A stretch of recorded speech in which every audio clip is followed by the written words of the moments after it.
Hi, and welcome to a new video. So today we're doing a VR. The autograph fisherman, Jon Burgess, put out a VR call to show your top 10 players to watch, or that you enjoy watching. And it looked like it could be any time period or any sport. I decided to just do hockey because it was just too overwhelming to try to pick from all sports. And I didn't really have cards from all the players I like in every sport. So we will just do some for hockey. Even with hockey, it was very difficult because there's so many fun players and players that I love to watch. But we just picked out 10 with a couple of honorable mention to show.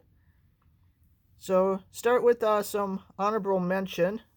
So Jason Zucker, former Wild, who's now on the Penguins, is a super speedy player that I absolutely love watching when he was on the Wild. How did that get there? Krakens. I've seen 2 shootouts in person, and he won the first one a few years ago against the Winnipeg Jets. It's very good in the shootout. And I think this is the first sports card single that I actually bought. So this is dual patch from Artifacts, 54 out of 65. This is 2019-20 Artifacts. So when I collected, when I was a kid, I never bought singles. Didn't really have anywhere to buy them, only bought packs and opened them. Next honorable mention is Mikko Koivu, recently retired, longtime captain of the Wild, and a consistent leader, a great role model, someone who brought every day for years and years and years to the fans of the Wild and his teammates on the Wild. And his numbers going to be retired, I think, very soon. So definitely a great player. Enjoyed watching. And I didn't know where to put the women's hockey team. They could go anywhere. They could go at the top, but anywhere in this list. But we'll just start with them. So the GOAT, Hillary Knight. The only goal that the U.S. women scored, well, actually they did score 2 goals. They scored that second goal very late with the 6-on-4. But she had the shorthanded goal in the gold medal game. U.S. came up a little short, but they had won the previous Olympics. 4-time Olympian Hillary Knight, absolute GOAT of U.S. women's hockey. And I love watching the women's games, especially, of course, the U.S.-Canada matches, because every one of them is epic and legendary. That in number 10. Number 9, Zach Parise, another former Wild, of course, now on the Islanders, but on the Wild for many, many years. Native of St. Paul, Minnesota. Another great role model on and off the ice. Always standing in front of the net, tipping those pucks in. Was somebody you would definitely be keeping an eye on every time you were watching a Wild game. And now the new guys on the Wild. So I guess he's been on the Wild, what, about 3 years now. Kevin Fiala, who came over in the trade for Mikael Granlund to the Predators. And a very skilled player, scores a lot of goals. Something's always happening when he has the puck. And I'm hoping he stays on the Wild. There were trade rumors for a while that he could be going to the Sharks or to the Vancouver, that the Wild are looking for another center. So we will see. Also wasn't sure where to put Kirill. Kirill is must-see TV anytime he has the puck. But he's not as established as some of these other players, so we'll give him a chance to rise up. But this is a rookie from Artifacts. This was a redemption. And he's got on that sexy retro jersey. So Autograph Fisherman also did a video on NHL, or I guess it was maybe all sport fashion. But those reverse retro jerseys, absolutely love them. They should wear them every game. The Arizona ones are super nice too. But we have Kirill the Thrill. Next up, Slapnuts doesn't like him, but I do, and it's my list. So we've got the Sidney Crosby here on these significant numbers. Recently scored his 500th goal, multiple cup winner, and I see a lot of his game in Krill, actually. They make some of the same moves, some of the same kind of showtime, almost dribbling with the puck, fancy plays. So we've got Sidney Crosby. Next one, I put these two guys together. Some people may not like that, but they're going to be linked in history, I think. I think Ovi is going to catch and break the record as long as he can stay healthy and can keep playing. So we've got the great one, Wayne Gretzky, on a 1980s All-Star card from my childhood. And we've got an Ovi, a cup patch, 7 out of 8 here. And that also must-see TV anytime these two are on. As soon as they get the puck, you know it's going in the net, or they're going to pass it to somebody, it's going to go in the net. Always setting up in his office for those powerful shots. So you got to have both of these guys. Next up, my favorite currently playing goalie to watch, Marc-Andre Fleury. Stuck on that absolutely terrible Blackhawks team. There's now rumor that he could be returning to the Vegas Golden Knights, but certainly had a heyday in Pittsburgh. And we've got this beautiful, this is from Black, Cup Coronation card, numbered out of 49. And he's certainly, Kraken's over here eating treats right out of the bag. Gave my Wild fits last year in the playoffs. It was so good. And I know everybody knows I love Marian Gaborik. So this is a card that was recently acquired in the trade with Leaf Found Down Under by way of D&B.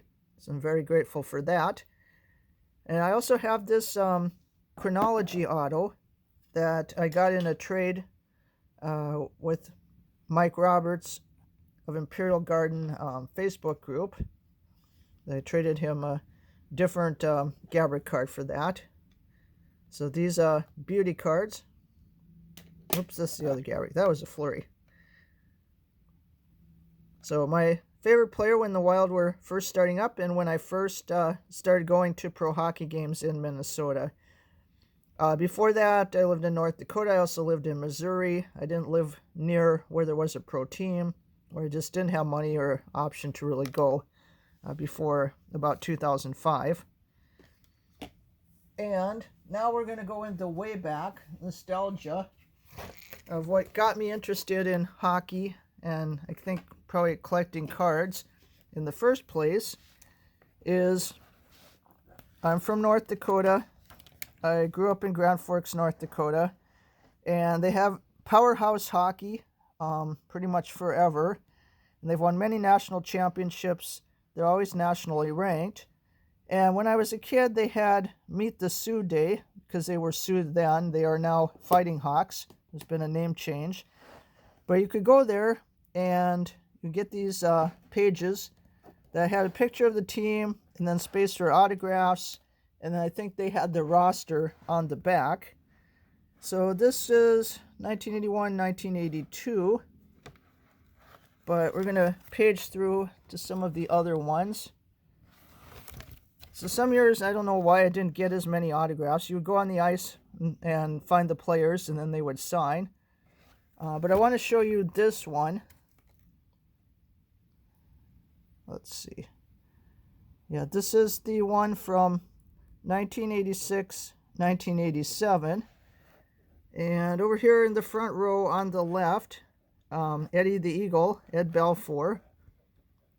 So this is where he played before being drafted by the Hawks. And on this sheet, there's his auto right there, Ed Belfour. But I want to show you something more remarkable. Is I got this mini stick signed by players in that same year. And if we go over here, let's see if we can get this to focus, to the handle, you can see we've got Ed Belfour signing right here on the very end of this stick, which is super, super awesome. So Eddie the Eagle, as well as the other pro players that came out of North Dakota around that time that I met and got autos from, like Troy Murray, John Casey, Craig Ludwig, and I think there were a number of other ones. But got some great autos, and that was a fantastic time for a kid to be able to meet these college players, who some of which went on to pro careers. All of them were super kind. They were super generous, very patient with the kids, made you feel special, and made you feel interested in the game. And I watched a lot of college hockey and a lot of high school hockey, especially in those early days. And then number one, I think a few of you have seen me mention this before when I did show this card, is probably the player that got me the most interested in hockey from an early age, is Pat Lafontaine. So kind of knew about hockey from the Miracle on Ice. I didn't see the game. I don't know if we even had TV then, but so I remember seeing the newspaper and the front page, with the Miracle on Ice. And I think for American kids, that was a really big thing. Many became interested in hockey, both playing hockey with my friends as well as watching hockey. And of course had big hopes for the 1984 Olympic team, headlined by the youngest player, Pat LaFontaine. And when I was skating around with my friends or just skating by myself, I always wanted to be Pat LaFontaine, or I wanted to be able to skate like him. So probably the most influential player of my childhood in getting interested in hockey and then following hockey later on. So I have here the Pat LaFontaine rookie card that I pulled myself. So he's got stats from 83, 84. This is tops. And then I've got this embedded endorsement card I picked up on eBay last year. Another beauty auto. So that's my top 10 players to watch. So I hope you enjoyed this. Please go check out the autograph Fisherman. I'll have his link in the description. And you can make your own VR and also join in the fun. So I hope you have a great day. Take care, and I'll see you in the next one.